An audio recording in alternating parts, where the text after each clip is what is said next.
Hi, it's Mario again. I hope you all are doing well. I'm excited to discuss my thoughts on Push, as well as the fifth episode of Angels in America. After moving along in the series, as well as completing the reading of Push, I've brainstormed many ideas to talk about in my paper, and finally figured out what my paper would be about. So that's good. With that being said, let's get started.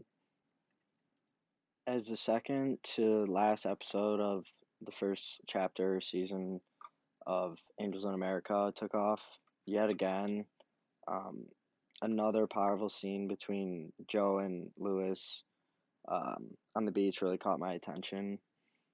And I began analyzing what they were talking about from politics to, everything, um, and pulled out the sentences that I wanted to look further into and elaborate on.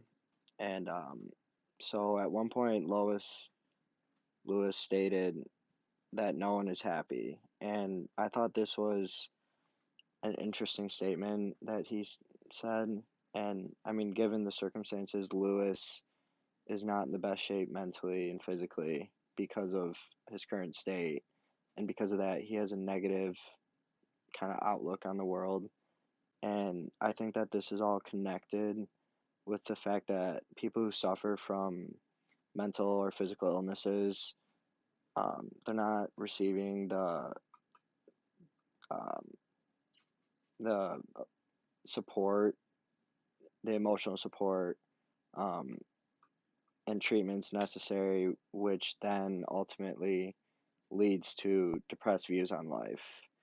Um, it's important to be in the moment. I believe it's important to be in the moment no matter what is holding you back.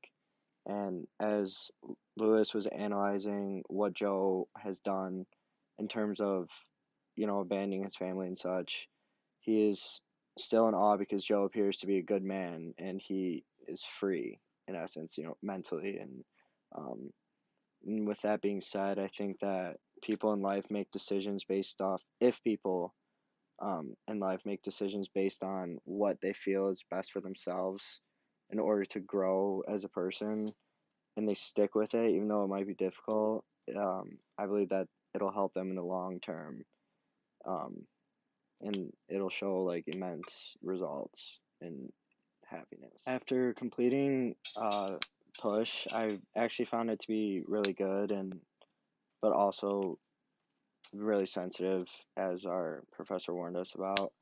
But with that being said, I would like to elaborate my thoughts on about one of the first things that I found was interesting.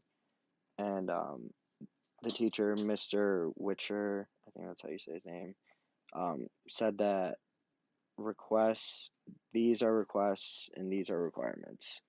And I began to think about what he meant by that, and I came to a conclusion that um, young kids and teenagers don't understand the difference between the two.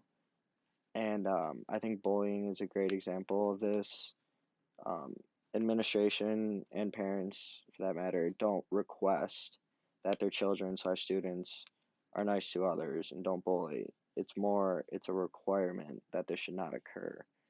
And often, too many times, kids are repeatedly bullied because other kids don't understand that it is wrong. Clarice's behavior is a direct result of her environment at home, being emotionally and sexually abused. There are so many teenagers who are going through this, and I think that there needs to be more of a support system and like safe houses that are provided by the schools in the local community for these children. And and I think if the kids avoid their home life and the altercations that come with it, they can focus more on school and get themselves started in the right direction to break the cycle of abuse. This concludes my sixth vlog, and that means that we're halfway done with vlogging. And I hope that you enjoyed my vlog this week, and I'm looking forward to listening to all the feedback everyone else gave, and thank you for watching.